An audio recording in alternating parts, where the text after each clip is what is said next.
ദൈവ തിരുനാമം വാഴ്ത്തപ്പെടുമാറാകട്ടെ. ഇന്ന് രാത്രിയിൽ ഈ ദൈവവചന സന്ദേശം ലൈവായിട്ടും അതുപോലെ ഇതിൻ്റെ റെക്കോർഡഡ് വീഡിയോ യൂട്യൂബിലുമൊക്കെ കാണുന്ന എല്ലാ പ്രിയപ്പെട്ടവരെയും ഓർത്ത് കർത്താവിനെ സ്തുതിക്കുകയും എൻ്റെ സ്നേഹവന്ദനങ്ങളെ അറിയിക്കുകയും ചെയ്യുന്നു. ഇന്ന് രാത്രി ക്ലാസ്സിലേക്ക് കടക്കുന്നതിന് മുൻപ് ഞാൻ ഒരു കാര്യം പറയാനായിട്ട് ആഗ്രഹിക്കുന്നു. പ്രത്യേകിച്ച് ഇതിൻ്റെ റെക്കോർഡഡ് വീഡിയോ യൂട്യൂബിൽ കാണുന്ന പ്രിയപ്പെട്ടവരോട് ഞാനൊരു കാര്യം പറയാനായിട്ട് ആഗ്രഹിക്കുന്നത്, നിങ്ങൾ ഈ ക്ലാസ്സുകൾ നിങ്ങളുടെ പ്രിയപ്പെട്ടവരുമായിട്ട് മറ്റുള്ളവരുമായിട്ട് ഷെയർ ചെയ്യാനായിട്ട് നിങ്ങൾ ശ്രമിക്കണം എന്ന് ഞാൻ ആവശ്യപ്പെടുകയാണ്. മറ്റൊന്നും ഉദ്ദേശിച്ചല്ല, മറ്റുള്ളവരും കൂടെ കേട്ട് അവരുടെ ജീവിതത്തിലും ഈ ക്ലാസ്സുകൾ ഒരാത്മീക വർധനവിന് കാരണമായി തീരട്ടെ. അതിനുവേണ്ടി നിങ്ങൾ ഈ ക്ലാസ്സുകൾ നിങ്ങളുടെ മറ്റു പ്രിയപ്പെട്ടവരുമായിട്ടുമൊക്കെ ഷെയർ ചെയ്താൽ വളരെ നന്നായിരിക്കും. ദൈവം നമ്മെ ഒരുമിച്ച് അനുഗ്രഹിക്കട്ടെ. ഇന്ന് രാത്രി നമ്മൾ തുടർന്ന ദൈവത്തിൻ്റെ വചനത്തിലേക്ക് നമ്മുടെ ശ്രദ്ധയെ തിരിക്കുകയാണ്. എഫേസ് ലേഖനം 1-ാം അധ്യായം അതിൻ്റെ ഏകദേശം അവസാന ഭാഗത്തിലാണ് നമ്മൾ നിൽക്കുന്നത്. കർത്താവ് അനുവദിച്ചാൽ അടുത്ത ആഴ്ചയോടുകൂടെ എഫേസ് ലേഖനം 1-ാം അധ്യായം അവസാനിപ്പിക്കാനായിട്ട് കഴിയും എന്നാണ് ഞാൻ പ്രതീക്ഷിക്കുന്നത്. നമ്മളതിൻ്റെ 20 മുതലുള്ള വാക്യങ്ങളാണ് കഴിഞ്ഞ ചില ദിവസങ്ങളായിട്ട് വായിച്ച ദൈവവചനം ചിന്തിച്ചുകൊണ്ടിരിക്കുന്നത്. ഇന്ന് രാത്രി നമ്മൾ ആ വാക്യങ്ങളിലേക്ക് തന്നെ നമ്മുടെ ശ്രദ്ധയെ തിരിക്കുകയാണ്. എഫേസ് ലേഖനം 1-ാം അധ്യായത്തിൻ്റെ 20 മുതൽ 23 വരെയുള്ള വാക്യങ്ങൾ ഞാൻ ഒരിക്കൽ കൂടെ വായിക്കുന്നു. അങ്ങനെ അവൻ ക്രിസ്തുവിലും വ്യാപരിച്ച് അവനെ മരിച്ചവരുടെ ഇടയിൽ നിന്ന് ഉയർപ്പിക്കുകയും സ്വർഗത്തിൽ തൻ്റെ വലത്തുഭാഗത്ത് എല്ലാ വാഴ്ചയ്ക്കും അധികാരത്തിനും ശക്തിക്കും കർത്തൃത്വത്തിനും ഈ ലോകത്തിൽ മാത്രമല്ല വരുവാനുള്ളതിലും വിളിക്കപ്പെടുന്ന സകല നാമത്തിനും അത്യന്തം മീതെ ഇരുത്തുകയും സർവവും അവൻ്റെ കാൽക്കീഴാക്കി വച്ച് അവനെ സർവത്തിനും മീതെ തലയാക്കി എല്ലാറ്റിലും എല്ലാം നിറയ്ക്കുന്നവൻ്റെ നിറവായിരിക്കുന്ന അവൻ്റെ ശരീരമായ സഭയ്ക്ക് കൊടുക്കുകയും ചെയ്തിരിക്കുന്നു.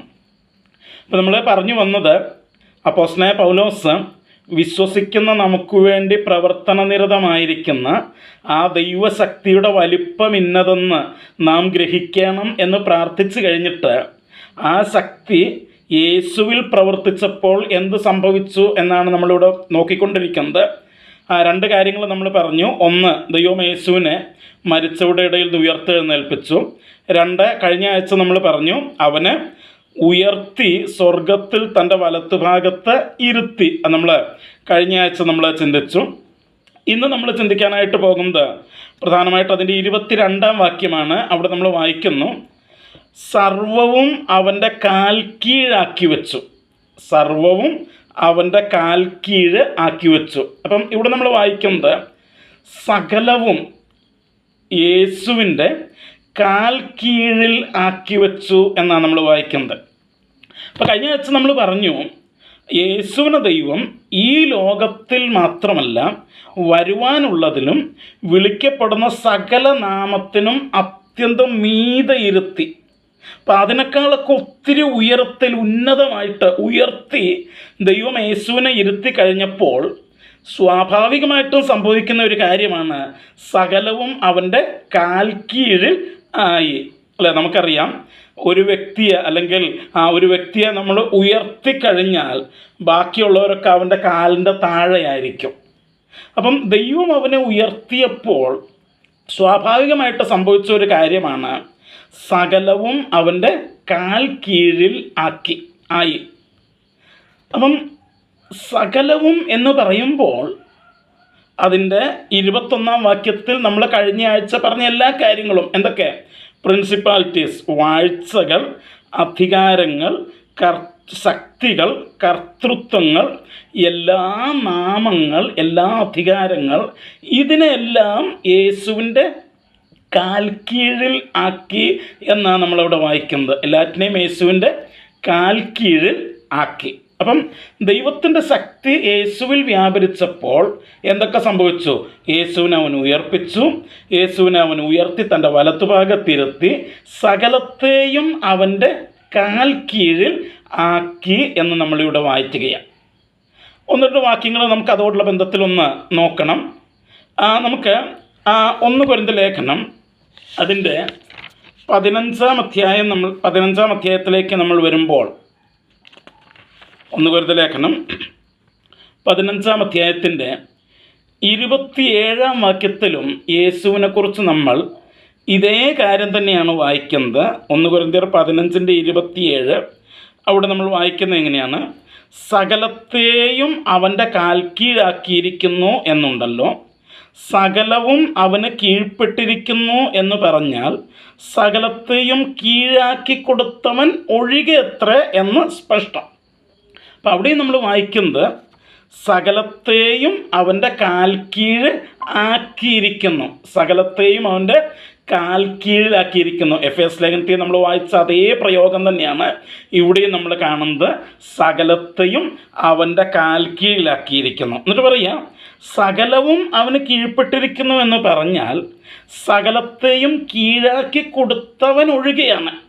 അപ്പം സകലത്തെയും കീഴാക്കി കൊടുത്തി ഒരുത്തുണ്ട്. യേശുവിന് സകലത്തെയും കീഴാക്കി കൊടുത്തി ഒരുത്തുണ്ട്. അതാരാണ്? പിതാവായ ദൈവമാണ്.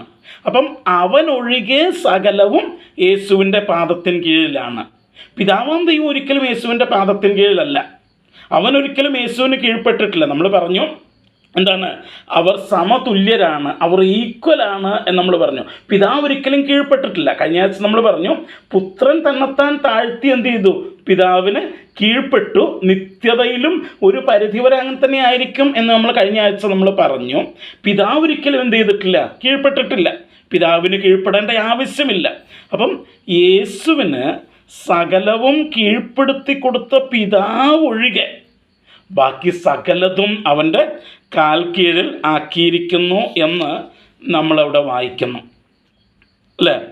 ഇനി അതിൻ്റെ നമുക്കറിയാം മത്തായിയുടെ സുവിശേഷം 28 അധ്യായത്തിൻ്റെ 18 വാക്യത്തിൽ കഴിഞ്ഞ ആഴ്ച നമ്മൾ ആ വാക്യം ഉദ്ധരിച്ചതാണ്.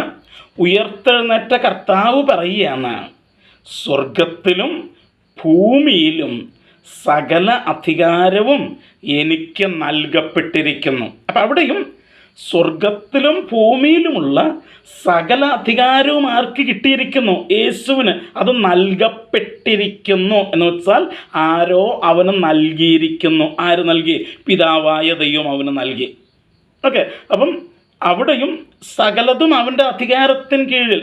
കാരണം അവന് സകലത്തിന്മേലെയും അധികാരമുണ്ട് എന്ന് തന്നെയാണ് നമ്മളിവിടെ വായിക്കുന്നത്. അതുപോലെ എബ്രായ ലേഖനത്തിൽ ഒരു വാക്യം കൂടെ നമുക്ക് നോക്കണം. എബ്രായ ലേഖനം അതിൻ്റെ 2 അധ്യായം നമ്മൾ എടുക്കുമ്പോൾ എബ്രായ ലേഖനം 2 അധ്യായത്തിൻ്റെ 8 വാക്യത്തിൽ നമ്മൾ വായിക്കുന്ന ഒരു കാര്യമുണ്ട്. സകലവും അവൻ്റെ കാൽ കീഴാക്കിയിരിക്കുന്നു എന്ന് ഒരുവൻ ഒരിടത്ത് സാക്ഷ്യം പറയുന്നു. അവന് സകലവും കീഴാക്കിയതിൽ ഒന്നിനെയും കീഴ്പ്പെടുത്താതെ വിട്ടിട്ടില്ല. എന്നാൽ ഇപ്പോൾ സകലവും അവന് കീഴ്പ്പെട്ടതായി കാണുന്നില്ല. അപ്പം നമ്മളിവിടെ വായിക്കുന്നത് സകലവും അവൻ്റെ കാൽ കീഴാക്കി. ആരുടെ? യേശുവിൻ്റെ കാൽ കീഴിലാക്കി. സകലവും യേശുവിൻ്റെ കാൽ കീഴിലാക്കി.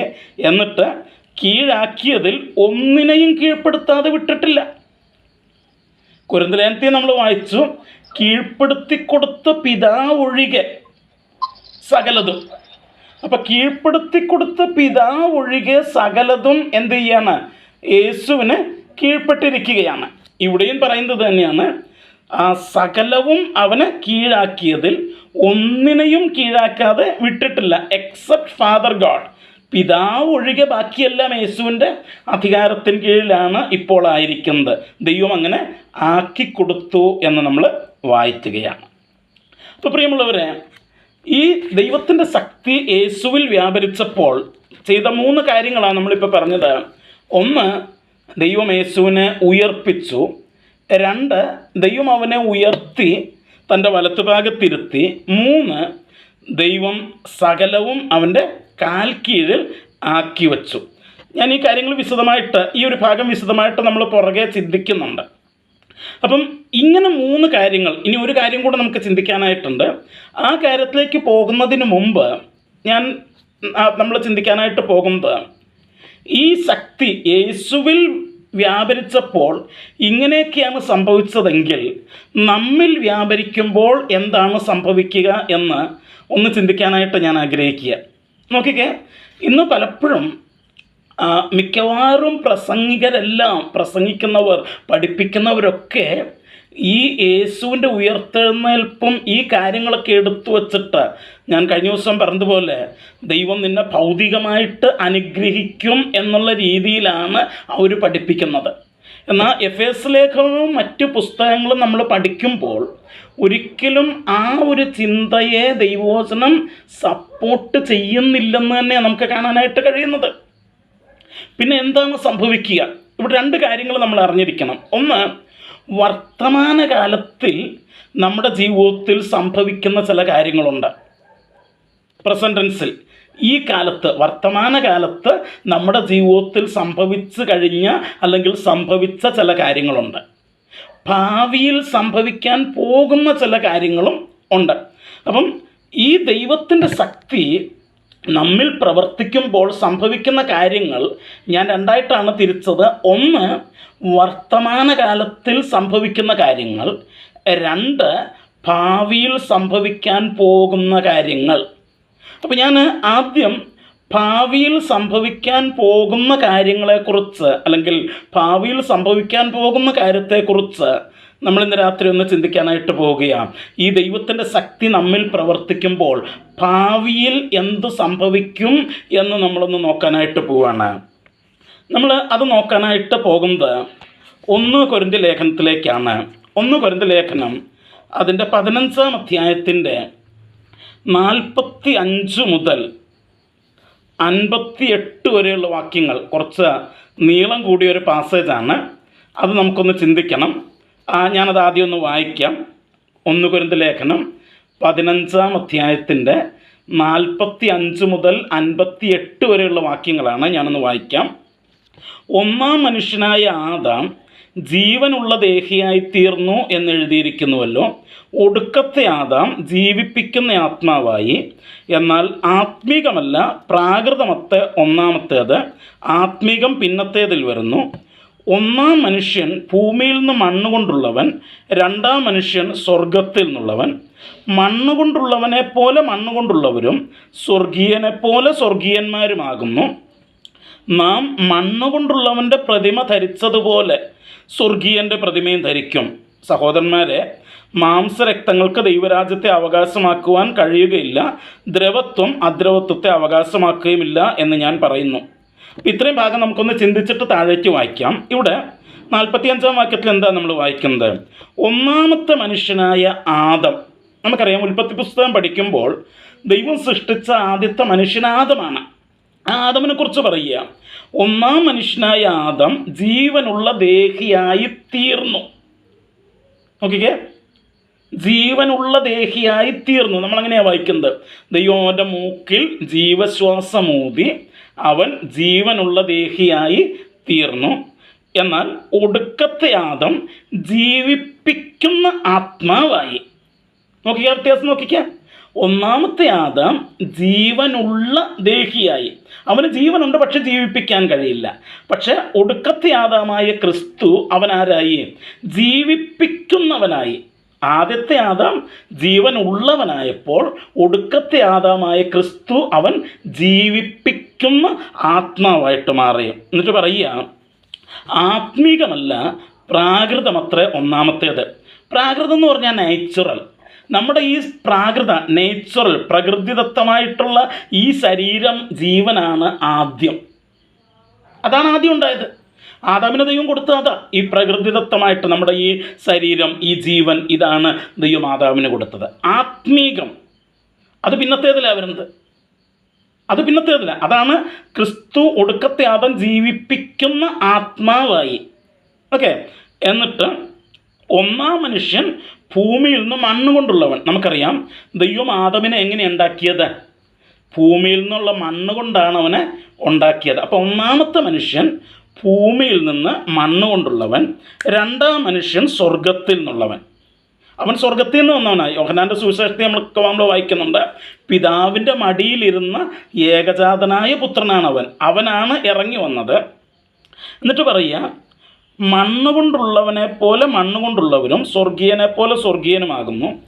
നാം മണ്ണുകൊണ്ടുള്ളവൻ്റെ പ്രതിമ ധരിച്ചതുപോലെ സ്വർഗീയൻ്റെ പ്രതിമയും ധരിക്കും. ഇതാണ് സംഭവിക്കാൻ പോകുന്നത്. നാം മണ്ണുകൊണ്ടുള്ള ആദാമിൻ്റെ പ്രതിമ, ആ രൂപം, ആ ഒരു നേച്ചർ, ആ ഒരു ശരീരം നമ്മൾ ധരിച്ചതുപോലെ സ്വർഗീയൻ്റെ, അതായത് യേശുവിൻ്റെ ശരീരത്തോട് നമ്മൾ അനുരൂപരായിട്ട് മാറും. അതാണ് ഭാവിയിൽ സംഭവിക്കാനായിട്ട് പോകുന്നത്. എന്നിട്ട് അതിൻ്റെ 51 വാക്യം തൊട്ട് അപ്പോസ്തലൻ അത് വ്യക്തമായിട്ട് പറയുക. നമുക്കത് വായിച്ചു നോക്കാം. ഞാനൊരു മർമ്മം നിങ്ങളോട് പറയാം. എന്താ മർമ്മം എന്ന് പറഞ്ഞാൽ? ഒരു സീക്രട്ട്, ഒരു മിസ്റ്ററി, ഒരു സീക്രട്ട്, ഒരു രഹസ്യം നിങ്ങളോട് പറയാം. എന്താ രഹസ്യം? നാം എല്ലാവരും നിദ്ര കൊള്ളുകയില്ല. നോക്കിക്കേ, എല്ലാവരും എന്ത് ചെയ്യില്ല? മരിക്കില്ല. ഇവിടുത്തെ തത്വസംഹിതകളും ഫിലോസഫേഴ്സും ഇവിടുത്തെ എല്ലാവരും പറയുന്നത് ജനിച്ചാൽ അവൻ എന്തുണ്ട്? മരണമുണ്ടെന്നാണ് പറയുന്നത്. പക്ഷേ ബൈബിൾ നമ്മളോട് പറയുന്നു എല്ലാവരും എന്ത് ചെയ്യില്ല? മരിക്കില്ല. എല്ലാവരും മരിക്കില്ല. ഇന്നും വൈദ്യശാസ്ത്രം മരണത്തിനൊരു പരിഹാരം കണ്ടുപിടിക്കാനായിട്ട് അവർ ശ്രമിച്ചുകൊണ്ടിരിക്കുക, മരിക്കാതിരിക്കുക, അമരത്വം. പക്ഷേ ബൈബിള് പറയുന്നു എല്ലാവരും എന്ത് ചെയ്യില്ല? മരിക്കില്ല. നമ്മളെല്ലാവരും എന്ത് ചെയ്യില്ല? മരിക്കില്ല. ആരും മരിക്കില്ലെന്നല്ല, എല്ലാവരും മരിക്കില്ല. ആര്? ക്രിസ്തുവിൽ വിശ്വസിക്കുന്ന നമ്മൾ, നാം എല്ലാവരും നിദ്ര കൊള്ളില്ല. ക്രിസ്തുവിൽ മരിക്കുന്ന എല്ലാവരും ക്രിസ്തുവിൽ വിശ്വസിക്കുന്ന എല്ലാവരും എന്ത് ചെയ്യില്ല? മരിക്കില്ല. പിന്നെ അന്ത്യകാഹളനാദത്തിങ്കൽ പെട്ടെന്ന് കണ്ണിമയ്ക്കുന്നതിനിടയിൽ നാം രൂപാന്തരപ്പെടും. ഇപ്പം എന്താ സംഭവിക്കുന്നത്? മരിക്കാതെ, നമ്മൾ തെസ്സലോനിക്ക ലേഖനത്തിൽ വായിക്കുന്നൊരു വാക്യമുണ്ട്. ആ വാക്യം കൂടെ ഇതിനോട് ചേർത്തൊന്ന് വായിച്ചു നോക്കാം നമുക്ക്. 1 തെസ്സലോനിക്കർ 4-ാം അധ്യായത്തിൻ്റെ 16-ാം വാക്യമാണത്. അവിടെ നമ്മൾ എന്താ വായിക്കുന്നതെന്നുകൂടെ നമുക്ക് നോക്കാം. അവിടെ നമ്മൾ കാണുന്നത് എങ്ങനെയാണ്? കർത്താവ് താൻ ഗംഭീരനാദത്തോടും പ്രധാന ദൂതൻ്റെ ശബ്ദത്തോടും ദൈവത്തിൻ്റെ കാഹളത്തോടും കൂടെ സ്വർഗത്തിൽ നിന്നിറങ്ങി വരികയും ക്രിസ്തുവിൽ മരിച്ചവർ മുമ്പേ ഉയർത്തെഴുന്നേൽക്കുകയും ചെയ്യും. പിന്നെ ജീവനോടെ ശേഷിക്കുന്ന നാം. നോക്കിക്കേ, അപ്പം കർത്താവിൻ്റെ വരവിൽ ജീവനോടെ ശേഷിക്കുന്ന ഒരു പറ്റം വിശ്വാസികളുണ്ട്. അവരെന്ത് ചെയ്യില്ല? മരിക്കില്ല. ജീവനോടെ ശേഷിക്കുന്ന നാം അവരോടൊരുമിച്ച് ആകാശത്തിൽ കർത്താവിനെ എതിരേൽപ്പാൻ മേഘങ്ങളിൽ എടുക്കപ്പെടും. അപ്പം കർത്താവിൻ്റെ വരവിൻ്റെ സമയത്ത് ഇവിടെ ജീവനോടിരിക്കുന്ന വിശ്വാസികൾ അവർ മരിക്കില്ല, അവർ മരണത്തിലേക്ക് കടക്കില്ല. പിന്നെന്ത് ചെയ്യും? കണ്ണിമയ്ക്കുന്നതിനിടയിൽ, അതായത് കണ്ണ് ചിമ്മി തുറക്കുന്നതിനിടയിൽ, within a fraction of a second, ഒരു സെക്കൻഡിൻ്റെ ഒരു അംശത്തിനിടയിൽ നാം എല്ലാവരും എന്ത് ചെയ്യും? രൂപാന്തരപ്പെടും. 1 കൊരിന്ത്യർ 15:52 നാം എല്ലാവരും രൂപാന്തരപ്പെടും. എന്നിട്ട് കാഹളം ധ്വനിക്കും. അപ്പം എന്താ രൂപാന്തരപ്പെടുക എന്ന് പറഞ്ഞാൽ? നമ്മുടെ ഈ രൂപത്തിന്, ഈ ഒരു സെറ്റപ്പിന്, ഈ ഒരു സ്ട്രക്ചറിന് വ്യത്യാസം വരും. ഇന്ന് നമ്മൾ മണ്ണുകൊണ്ടുള്ളവൻ്റെ പ്രതിമ ധരിച്ചിരിക്കുകയാണ്. എന്നാൽ രൂപാന്തരപ്പെടുമ്പോൾ നാം സ്വർഗീയൻ്റെ പ്രതിമയിലേക്ക് മാറും. അതാണ് രൂപാന്തരം, ട്രാൻസ്ഫർമേഷൻ. അതാണ് രൂപാന്തരം. ആ രൂപാന്തരം സംഭവിക്കും. എന്നിട്ട് പറയുക, നാം എല്ലാവരും രൂപാന്തരപ്പെടും, കാഹളം ധ്വനിക്കും, മരിച്ചവർ അക്ഷയരായി ഉയർക്കുകയും നാം രൂപാന്തരപ്പെടുകയും ചെയ്യും. നോക്കിക്കേ, അപ്പം മരിച്ചവർ എന്ത് ചെയ്യും? ഉയർക്കും, അക്ഷയരായി. എന്താ അക്ഷയർ എന്ന് പറഞ്ഞാൽ? പിന്നെ അവർക്കൊരു നാശമില്ല, പിന്നെ അവർക്ക് നാശമില്ല. അക്ഷയർ എന്ന് പറഞ്ഞാൽ നാശമില്ലാത്തവർ എന്ന അർത്ഥം. അപ്പം മരിച്ചവർ, അവർ ഒന്ന് മരിച്ചതാ, അവർ ക്ഷയിച്ചതാ, അവർ നശിച്ചു പോയതാ, അവരുടെ ശരീരം മണ്ണോട് ചേർന്നതാ. പക്ഷേ അവർ ഉയർത്തെഴുന്നേൽക്കും. എങ്ങനെ? അക്ഷയരായിട്ട്. ഇനി അവർക്ക് ദ്രവത്വമില്ല, ഇനി അവർക്കൊരു ഡിസൻറ്റഗ്രേഷൻ ഇല്ല, ഇനി അവർക്ക് ഒരു ക്ഷയമില്ല. അങ്ങനെ അവർ ഉയർത്തെഴുന്നേൽക്കും. നാം രൂപാന്തരപ്പെടുകയും ചെയ്യും. ജീവിച്ചിരിക്കുന്ന നാം രൂപാന്തരപ്പെടുകയും ചെയ്യും. എന്നിട്ട് പറയുക, ഈ ദ്രവത്വമുള്ളത് അദ്രവത്വത്തെയും ഈ മർത്യമായത് അമർത്യത്തെയും ധരിക്കണം. അപ്പം പ്രിയമുള്ളവരെ, നമ്മുടെ ശരീരം ഇപ്പോൾ എന്തുള്ളതാണ്? ദ്രവത്വമുള്ളതാണ്. എന്താ ദ്രവത്വം എന്ന് പറഞ്ഞാൽ? ഇത് ദ്രവിച്ചു പോകുന്നതാണ്. നമ്മൾ ജീവിച്ചിരിക്കുമ്പോൾ തന്നെ നമുക്കറിയാം, മെഡിക്കൽ സയൻസ് ഒക്കെ പഠിക്കുമല്ലേ, മെഡിക്കൽ സയൻസ് ഒന്നും പഠിക്കണ്ട, ബയോളജി, നമ്മുടെ ശരീരത്തെക്കുറിച്ച് അടിസ്ഥാനപരമായിട്ടുള്ള ബയോളജി അറിയാവുന്നവർക്കറിയാം, നമ്മുടെയൊക്കെ ആയിരക്കണക്കിന് കോശങ്ങൾ ഒരു ദിവസം തന്നെ ചത്തുപോയിക്കൊണ്ടിരിക്കുക. പിന്നെ പ്രായമാകുന്നതിനനുസരിച്ച് നമ്മുടെ ശരീരത്തിൻ്റെ കോശങ്ങൾ കുറഞ്ഞു വരും. അവസാനം ഒരു ദിവസം നമ്മുടെ പ്രാണൻ, നമ്മുടെ ആത്മാവ് നമ്മുടെ ശരീരത്തിൽ നിന്ന് വേർപെടും. അത് കഴിയുന്നതോടുകൂടെ നമ്മുടെ ശരീരം മണ്ണിലേക്ക് ദ്രവിച്ച് ചേരും. അതാണ് ദ്രവത്വം. നമ്മുടെ ഈ ശരീരത്തിന് എന്തുകൊണ്ട്? ദ്രവത്വമുണ്ട്. നമ്മൾ എത്ര സൂക്ഷിച്ചാലും ഈ ശരീരത്തിന് എന്തുണ്ട്? ദ്രവത്വമുണ്ട്. ആ ദ്രവത്വമുള്ളത് അദ്രവത്വത്തെ ധരിക്കും. പിന്നെ നശിക്കാത്ത ഒന്നിനെയാണ് ധരിക്കുന്നത്. അതുപോലെ ഈ മർത്യമായത്, എന്താ മർത്യമെന്ന് പറഞ്ഞാൽ? മരണമുള്ളത്, നാശമുള്ളത്, മരണമുള്ളത്. അപ്പം ഈ മർത്യമായത് അമർത്യത്തെയും ധരിക്കണം. അങ്ങനെ സംഭവിക്കും. എന്നിട്ട് 54-ാം വാക്യത്തിൽ പറയുക, ഈ ദ്രവത്വമുള്ളത് അദ്രവത്വത്തെയും ഈ മർത്യമായത് അമർത്യത്തെയും ധരിക്കുമ്പോൾ മരണം നീങ്ങി ജയം വന്നിരിക്കുന്നു എന്നെഴുതിയ വചനം നിവൃത്തിയാകും. അപ്പം അന്ന് മരണം നീങ്ങിപ്പോകും. ഓർത്ത് നോക്കിക്കേ, ഇന്ന് വൈദ്യശാസ്ത്രം മരണത്തെ നീക്കാനായിട്ട് ശ്രമിക്കുന്ന ശ്രമങ്ങളൊക്കെ നമുക്ക് പറയാനായിട്ട് പറ്റും. യേശു വരുമ്പോൾ വിശ്വാസികളെ സംബന്ധിച്ചിടത്തോളം അവരുടെ മരണം നീങ്ങിപ്പോകും. അതിന് വൈദ്യശാസ്ത്രത്തിൻ്റെ കണ്ടുപിടുത്തങ്ങളുടെ ആവശ്യമില്ല. വൈദ്യശാസ്ത്രജ്ഞർക്ക് അത് കണ്ടുപിടിക്കാനായിട്ട് കഴിയുകയും ഇല്ലെന്നാണ് എൻ്റെ അഭിപ്രായം. ഇനി അവർ കണ്ടുപിടിക്കുന്നെങ്കിൽ കണ്ടുപിടിച്ചോട്ടെ, എനിക്കത് പ്രശ്നമല്ല. പക്ഷെ ഞാൻ പറയുന്നത്, യേശു വരുമ്പോൾ വിശ്വാസികളുടെ മരണം അതോടുകൂടെ അവസാനിക്കുകയാണ്. അപ്പം മരണം നീങ്ങി ജയം വന്നിരിക്കുന്നു എന്നുള്ള തിരുവെഴുത്ത് അവിടെ നിവൃത്തിയാകും. എന്നിട്ട് പറയുക, ഹേ മരണമേ നിൻ്റെ ജയം എവിടെ? ഹേ മരണമേ നിൻ്റെ വിഷമുള്ള എവിടെ? അപ്പം ഇവിടെ ഈ വാക്യം ഞാനിങ്ങനെ പറയാറുണ്ട്, ക്രിസ്തു വരുമ്പോൾ, യേശു വരുമ്പോൾ മരിച്ചു പോയവർ ഉയർത്തെഴുന്നേറ്റ് അവർ എടുക്കപ്പെടുകയാണ്. അപ്പം തന്നെ ജീവനോടിരിക്കുന്നവർ രൂപാന്തരപ്പെട്ട് അവരും എടുക്കപ്പെടുകയാണ്. അപ്പം ഇവർ രണ്ടു കൂട്ടരും എടുക്കപ്പെടുമ്പോൾ ഇവർ പാടുന്ന പാട്ടാണെന്ത്? ഹേ മരണമേ നിൻ്റെ ജയം എവിടെ? ഹേ മരണമേ നിൻ്റെ വിഷമുള്ള എവിടെ? ഞാനിങ്ങനെ പറയാറുണ്ട്, മരിച്ചിട്ട് ഉയർത്തെഴുന്നേറ്റവർ അവർ പാടുകയാ, ഹേ മരണമേ നിൻ്റെ ജയം എവിടെ എന്ന്. എന്താ കാര്യം? അവർ പറയുന്നത്, മരണമേ നീ ഞങ്ങളെ ഒരു ദിവസം പിടിച്ചു, ഞങ്ങൾ മരിച്ചു, നീ ഞങ്ങളുടെ മേൽ ജയിച്ചു, ഞങ്ങളെ കീഴടക്കി. നാട്ടുകാരെല്ലാം പറഞ്ഞോ മരിച്ചെന്ന്, ബന്ധുക്കളെല്ലാം പറഞ്ഞോ മരിച്ചെന്ന്, എല്ലാവരും പറഞ്ഞു മരിച്ചു. മരണം ഞങ്ങളെ കീഴടക്കി, ഞങ്ങളുടെ മേൽ ജയിച്ചു. എത്ര വർഷങ്ങൾ അറിയില്ല, കണക്കില്ല, വർഷങ്ങളോളം മരണം ഞങ്ങളുടെ മേൽ ജയിച്ചു നിന്നു. എന്നാൽ ഇപ്പോഴിതാ ഞങ്ങൾ നിൻ്റെ പിടിയെ ഭേദിച്ചുകൊണ്ട്, നിൻ്റെ ജയത്തെ ഭേദിച്ചുകൊണ്ട്, നിന്നെ കീഴടക്കിക്കൊണ്ട് ഞങ്ങൾ ജീവനിലേക്ക് തിരിച്ചു വന്ന് ഞങ്ങൾ ജീവൻ്റെ നാഥങ്കിലേക്ക് പോവുകയാണ്. ഇപ്പോൾ അവർ ചോദിക്കുക, നീ പ്രശംസിച്ച നിൻ്റെ ജയം എവിടെ? ഞങ്ങളുടെ മേൽ ജയമെടുത്തെന്ന് നീ പറഞ്ഞ് പ്രശംസിച്ച് വീമ്പടിച്ച നിൻ്റെ ജയം എവിടെ? അതാ അവർ ചോദിക്കുന്നത്. അപ്പം പ്രത്യുത്തരമായിട്ട് തേജസ്കരിക്കപ്പെട്ട് രൂപാന്തരപ്പെട്ട് മരിക്കാതെ രൂപാന്തരപ്പെട്ടെടുക്കപ്പെടുന്നവർ അവർ പറയുകയാ, ഹേ മരണമേ നിൻ്റെ വിഷമുള്ള എവിടെ? എന്താ അതിൻ്റെ അർത്ഥം?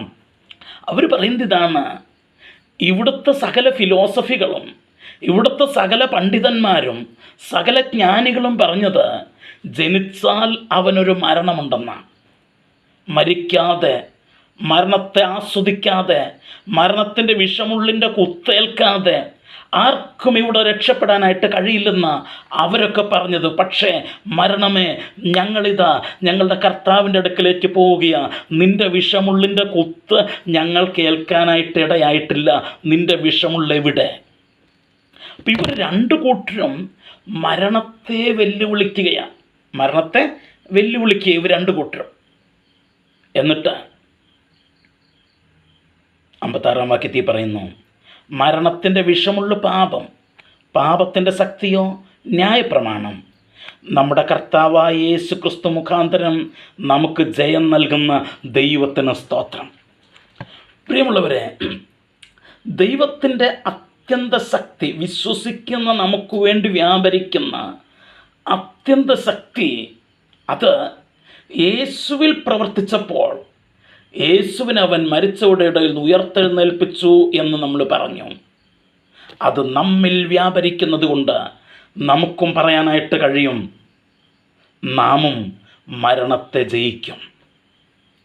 യേശുവിൽ വ്യാപരിച്ചപ്പോൾ യേശു മരണത്തെ ജയിച്ചെങ്കിൽ നമ്മിൽ വ്യാപരിക്കുമ്പോൾ നമുക്കും പറയാനായിട്ട് കഴിയും, നാമും മരണത്തെ ജയിക്കുക തന്നെ ചെയ്യും. നാമും മരണത്തെ ജയിക്കുക തന്നെ ചെയ്യും. നോക്കൂ, ക്രിസ്തീയ വിശ്വാസത്തിൻ്റെ ഏറ്റവും വലിയൊരു പ്രത്യേകത ഇതാണ്. ഭയപ്പെടാതെ, മരണത്തെ ഭയപ്പെടാതെ ജീവിക്കാനായിട്ട് നമുക്ക് കഴിയുമെന്നുള്ളതാണ്. ഇന്ന് ലോകത്തിലെ സകല മനുഷ്യരുടെയും ഏറ്റവും വലിയ ഭയമെന്ന് പറയുന്നത് മരണത്തെയാണ് ഭയം. ഞാനിപ്പോഴും ഓർക്കുന്നുണ്ട്, ഞാൻ വയനാട്ടിൽ ഉള്ള സമയത്ത്, ഞാൻ 95 മുതൽ 2000 വരെ വയനാട്ടിൽ ഞാനുണ്ടായിരുന്നു. മാനന്തവാടിയിൽ താമസിച്ച ഞാൻ വയനാട്ടിൽ പ്രവർത്തിക്കുകയായിരുന്നു. അന്ന് ഞാൻ ഓർക്കുന്നുണ്ട്, ഞാൻ പുറത്തേക്കൊക്കെ രാവിലെ പോകുമ്പോൾ ഞാൻ കുറച്ചൊരു പ്രായമായിട്ടുള്ള, അന്ന് ഞാൻ ചെറുപ്പമാണ്, എനിക്ക് 10-25 വയസ്സെങ്ങാണ്ട് കഷ്ടിച്ചേ ഉള്ളൂ. അപ്പം അന്ന് ഞാൻ പുറത്തേക്കൊക്കെ പോകുമ്പം ഒരു അത്യാവശ്യം പ്രായമുള്ള ഒരു 10-50 വയസ്സൊക്കെയുള്ള ഒരു പ്രായമുള്ള ഒരു വ്യക്തിയെ ഞാൻ കാണാറുണ്ടായിരുന്നു. അപ്പം ഞാൻ ഇദ്ദേഹത്തെ ശ്രദ്ധിക്കുമ്പം ഞാൻ കണ്ട ഒരു കാര്യം എന്ന് പറഞ്ഞാൽ, പുള്ളി എപ്പോഴും നടന്നാണ് പോകുന്നത്. മാത്രമല്ല, ദൂരത്തുനിന്നൊരു വണ്ടി എന്തെങ്കിലും വരുന്ന കണ്ടു കഴിഞ്ഞാൽ തന്നെ പുള്ളി അങ്ങോട്ടേക്ക് മാറി, റോഡിൽ നിന്നൊക്കെ അങ്ങോട്ട് മാറി, അന്നൊക്കെ റോഡിൻ്റെ സൈഡിൽ നിറച്ച് പുല്ലൊക്കെ ഉള്ള കാലമാണ്, 10-30 കൊല്ലം മുമ്പത്തെ കാര്യമാണ്. അന്ന് റോഡിൻ്റെ സൈഡിലൊക്കെ നിറച്ച് ഈ പുല്ലിനകത്തേക്കൊക്കെ അങ്ങ് കയറി ഒതുങ്ങി അങ്ങോട്ട് നിൽക്കും ആ വണ്ടിയെ കാണുമ്പോഴേക്ക്. എന്നിട്ട് വണ്ടി പോയി കഴിഞ്ഞാലേ പുള്ളി കയറി വരികയുള്ളൂ. അപ്പം ഞാനൊരു ദിവസം എൻ്റെ ഒരു സുഹൃത്തിനോട് ഞാൻ ചോദിച്ചു, ഇദ്ദേഹം ആരാന്ന് ചോദിച്ചു. അപ്പോൾ അദ്ദേഹം പറഞ്ഞത്, ഇദ്ദേഹം ഒരു അധ്യാപകനാണ്, ഒരു സ്കൂൾ അധ്യാപകനാണ്. ഞാൻ ചോദിച്ചു, എന്താ ഇദ്ദേഹത്തിൻ്റെ പ്രശ്നം എന്ന് ചോദിച്ചപ്പം പുള്ളി പറഞ്ഞത് 2 കാര്യങ്ങൾ അദ്ദേഹം പറഞ്ഞു. ഒന്ന്, ഇദ്ദേഹം വണ്ടിയിൽ കയറില്ല, നടന്നേ പോവുള്ളൂ. എത്ര ദൂരം ഉണ്ടെങ്കിലും നടന്നേ പോകൂ, വണ്ടിയിൽ കയറില്ല. 2, വണ്ടി ദൂരത്തുനിന്ന് വരുന്ന ഇടയിൽ മാറി നിൽക്കുക. 2 ഞാനും കാണുന്നതാണ്. അപ്പോൾ ഞാൻ ചോദിച്ചപ്പോൾ അദ്ദേഹം പറഞ്ഞത്, അദ്ദേഹം കയറിയ ഒരു വണ്ടി ഒരിക്കൽ ആക്സിഡൻ്റായി. അന്ന് അദ്ദേഹം പേടിച്ചതാണ്. ആ പേടി അത്രയും വർഷങ്ങളായിട്ടും മാറാതെ അദ്ദേഹത്തിൻ്റെ മനസ്സിനകത്ത് നിറഞ്ഞു നിൽക്കുക. അതുകൊണ്ട് അദ്ദേഹം വണ്ടിയെ കയറില്ല. വണ്ടി ദൂരത്തുനിന്ന് വരുന്നുണ്ട് കഴിഞ്ഞാൽ തന്നെ പുള്ളി എന്ത് ചെയ്യും? സൈഡിലേക്ക് മാറിക്കും. എന്താ കാര്യം? മരണത്തെ ഭയമാണ്. അപ്പം ഇന്നത്തെ മനുഷ്യരുടെ എല്ലാം ഏറ്റവും വലിയ പ്രശ്നമെന്ന് പറയുന്നത് നമുക്ക് മരണത്തെ ഭയമാണെന്നുള്ളതാണ്. എന്നാൽ ദൈവമക്കളെ സംബന്ധിച്ചിടത്തോളം നമുക്ക് സുവിശേഷം നൽകുന്ന ഏറ്റവും വലിയൊരു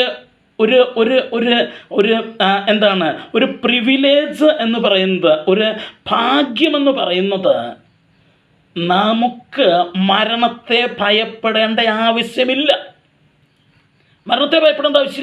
എന്താ കാര്യം? കാരണം നമുക്കറിയാം, ഒന്നുകിൽ നമ്മൾ മരിക്കില്ല, അല്ല മരിച്ചാലും കർത്താവിൻ്റെ വരവിൽ നമ്മൾ ജീവിക്കും, ഉയർത്തെഴുന്നേക്കും. അതാണ് നമ്മുടെ പ്രത്യാശ. ആ പ്രത്യാശയുള്ളപ്പം പിന്നെന്തിനാ മരണത്തെ പേടിക്കുന്നത്? പ്രിയമുള്ളവരെ, ഞാൻ പറയാം, ഒന്നാം നൂറ്റാണ്ടിൽ മാത്രമല്ല, ഏകദേശം 3-ാം നൂറ്റാണ്ട് വരെ, AD 3-ാം നൂറ്റാണ്ട് വരെ റോമ സാമ്രാജ്യവും യഹൂദന്മാരും ഒരുമിച്ചെന്ന് ക്രിസ്തീയ സഭയെ പീഡിപ്പിച്ചതാണ്. നമുക്ക് ലക്ഷക്കണക്കിന് പേര് രക്തസാക്ഷികളായിട്ട് മരിച്ചിട്ടുള്ളതാണ്. ഒരുത്തൻ ക്രിസ്ത്യാനിയാണെന്ന് പറഞ്ഞാൽ, അവൻ യേശുവിൽ വിശ്വസിക്കുന്നുവെന്ന് പറഞ്ഞാൽ മരണശിക്ഷ കിട്ടത്തക്ക കുറ്റമാണ്. അവനെ വിശന്നു വലഞ്ഞിരിക്കുന്ന കാട്ടുമൃഗങ്ങളുടെ മുമ്പിലേക്ക് എറിഞ്ഞു കൊടുക്കുകയോ, അല്ലെങ്കിൽ പോരിൽ അഭ്യാസം നേടിയ കാളക്കൂറ്റന്മാരുമായിട്ട് പോരടിക്കാനായിട്ട് അവരെ എറിഞ്ഞു കൊടുക്കുകയോ, അല്ലെങ്കിൽ അവരുടെ ശരീരത്തിൽ മെഴുകുമുക്കിയ തുണി ചുറ്റിയിട്ട്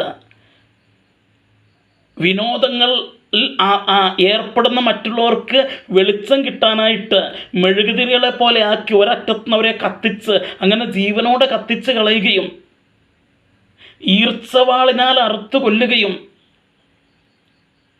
ദൂരെ നിൽക്കുന്ന മരക്കമ്പുകൾ അടുപ്പിച്ച് പിടിച്ച് ഓരോ കമ്പിലായിട്ട് കെട്ടിയിട്ട് ആ മരക്കമ്പുകൾ വിടുകയും, അങ്ങനെ വിടുമ്പോൾ അവിടെ ശരീരം ഇങ്ങനെ ചീന്തി പോവുകയും ചെയ്യാറുണ്ട്. അതുപോലെ മൃഗങ്ങളുടെ തോല് ചുറ്റി വരിഞ്ഞിട്ട് അവരെ വെയിലത്തേക്ക് എറിഞ്ഞിടാറുണ്ട്. ആ തോല് ഉണങ്ങി ചുരുളുമ്പോൾ അത് വരിഞ്ഞു മുറുകി പെരുമ്പാമ്പൊക്കെ ചുറ്റുന്നത് പോലെ, അവിടെ അസ്ഥികളൊക്കെ പൊടിഞ്ഞു പോകുന്നത് പോലെ, അങ്ങനെയൊക്കെ രക്തസാക്ഷികളായിട്ട് മരിച്ച ചരിത്രമാണ് 3-ാം നൂറ്റാണ്ട് വരെ നമ്മൾ കാണുന്നത്. എന്താണ് അവരെ പിടിച്ചു നിർത്തിയത്? മരണത്തിൻ്റെ മുമ്പിലും പതറാതെ, ഈ വിശ്വാസത്തെ ത്യജിക്കാതെ, തങ്ങളുടെ വിശ്വാസം ഏറ്റുപറഞ്ഞുകൊണ്ട് മരണത്തിലേക്ക് പോലും കാലെടുത്തു വയ്ക്കാൻ അവർ ധൈര്യം കൊടുത്തത് ഈ ഉയർപ്പിൻ്റെ പ്രത്യാശയാണ്. അല്ലാതെ രോഗസൗഖ്യം കിട്ടുമെന്നോ, പണം കിട്ടുമെന്നോ, ജോലി കിട്ടുമെന്നോ, വലിയ ബംഗ്ലാവ് കിട്ടുമെന്നുള്ള പ്രത്യാശയല്ല. ഉയർപ്പിൻ്റെ പ്രത്യാശയാണ് അവരെ വിശ്വാസത്തിന് വേണ്ടി ജീവൻ പോലും കൊടുക്കാനായിട്ട് തയ്യാറുള്ളവരാക്കി മാറ്റിയത്. ഇന്ന് നമ്മുടെ സഭകളും നമ്മുടെ യൗവനക്കാരുമൊക്കെ ഈ ഒരു നിലവാരത്തിലേക്ക് വരാത്തതിൻ്റെ കാരണം ഈ പ്രത്യാശ അവർക്കില്ലാത്തത് കൊണ്ടാണ്. അപ്പോസ്തലനായ പൗലോസ് പറയുക, നിങ്ങൾക്ക് വേണ്ടി വ്യാപരിക്കുന്ന ദൈവശക്തിയുടെ അളവറ്റ വലിപ്പം എന്തെന്ന് നിങ്ങളൊന്ന് അറിയണം. അതറിഞ്ഞെങ്കിലേ നിങ്ങൾക്ക് നിൽക്കാനായിട്ട് കഴിയുകയുള്ളൂ. അത് യേശുവിൽ വ്യാപരിച്ചപ്പോൾ എന്ത് സംഭവിച്ചു? യേശു മരണത്തെ കീഴ്പ്പെടുത്തി. നമ്മുടെ ജീവിതത്തിലും ഭാവിയിൽ സംഭവിക്കാനിരിക്കുന്ന ഏറ്റവും പ്രധാനപ്പെട്ട കാര്യം അതാണ്. We also will be conquering the death. Death will be conquered in front of us. നമ്മുടെ മുമ്പിൽ മരണം കീഴടങ്ങും. That is 100% true. It is so sure. മരണം നമ്മുടെ മുമ്പിൽ കീഴടങ്ങും എന്ന് നമ്മുടെ കർത്താവ് കാഹളനാദത്തോടുകൂടെ മടങ്ങി വരുമ്പോൾ മരണം നമ്മുടെ മുമ്പിൽ കീഴടങ്ങും. അത് സംഭവിച്ചിരിക്കും. അതുകൊണ്ട് 58-ാം വാക്യത്തിൽ 1 കൊരിന്ത്യർ 15:58 അപ്പോസ്തലൻ പറഞ്ഞ് അവസാനിപ്പിക്കുന്ന ഇതാണ്: ആകയാൽ എൻ്റെ പ്രിയ സഹോദരന്മാരെ, നിങ്ങൾ ഉറപ്പുള്ളവരും കുലുങ്ങാത്തവരും നിങ്ങളുടെ പ്രയത്നം കർത്താവിൽ വ്യർത്ഥമല്ല എന്നറിഞ്ഞിരിക്കാൻ കർത്താവിൻ്റെ വേലയിൽ എപ്പോഴും വർദ്ധിച്ചു വരുന്നവരുമാകുവാൻ. ഇത് നിങ്ങൾക്കറിയാമെങ്കിൽ, മരണം നമ്മുടെ മുമ്പിൽ കീഴടങ്ങുമെന്ന് നിങ്ങൾക്കറിയാമെങ്കിൽ കുലുങ്ങരുത്. ഉറപ്പുള്ളവരും കുലുങ്ങാത്തവരും നിങ്ങളുടെ പ്രയത്നം കർത്താവിൽ വ്യർത്ഥമല്ല എന്നറിഞ്ഞ് കർത്താവിൻ്റെ വേലയിൽ വർദ്ധിച്ചു വരുന്നവരുമാകുവിൻ എന്ന് പൗലോസ് അവിടെ പ്രബോധിപ്പിക്കുക. ഞാൻ എഫേസ്യ ലേഖനത്തിലേക്ക് മടങ്ങി വരട്ടെ. നമ്മൾ പറഞ്ഞത് യേശുവിനെ ദൈവം ഉയർപ്പിച്ചു, ഭാവിയിൽ നമ്മെയും അവൻ ഉയർപ്പിക്കും. അല്ലെങ്കിൽ ആ ശക്തി യേശുവിൽ പ്രവർത്തിച്ചപ്പോൾ അവൻ മരണത്തെ കീഴടക്കി, നമ്മളും മരണത്തെ കീഴടക്കും. എന്തുകൊണ്ട്? That same power is at work in us also. നമുക്ക് വേണ്ടിയും അതേ ശക്തി പ്രവർത്തിച്ചു കൊണ്ടിരിക്കുകയാണ്. അതുകൊണ്ട് നമ്മളും മരണത്തെ കീഴടക്കും. ഇനി വർത്തമാനകാലത്തിൽ എന്താണ് സംഭവിക്കുന്നത്? അത് 2-ാം അധ്യായത്തിൽ അപ്പോസ്തലൻ വളരെ മനോഹരമായിട്ട് ചിത്രീകരിച്ചിട്ടുണ്ട്. പക്ഷേ ആ 2-ാം അധ്യായത്തിലേക്ക് വർത്തമാനകാലത്തിൽ നമ്മിൽ സംഭവിക്കുന്നത് എന്താണെന്ന് പറയാനായിട്ട് ഒരു ബ്രിഡ്ജ് ഇടുന്ന രീതിയിൽ അപ്പോസ്തലനോട് മറ്റൊരു കാര്യം പറഞ്ഞിട്ടുണ്ട്. ദൈവം യേശുവിനെ സഭയ്ക്ക് ശിരസായിട്ട് തലയായിട്ട് കൊടുത്തു. ആ തലയായിട്ട് കൊടുത്തത് മൂലം നമ്മുടെ ജീവിതത്തിൽ വർത്തമാനകാലത്തിൽ സംഭവിക്കുന്ന ചില കാര്യങ്ങളുണ്ട്. അത് 2-ാം അധ്യായത്തിൽ നമ്മൾ കാണും. അതിനുള്ള ബ്രിഡ്ജാണ് അടുത്ത കാര്യം. എന്താ?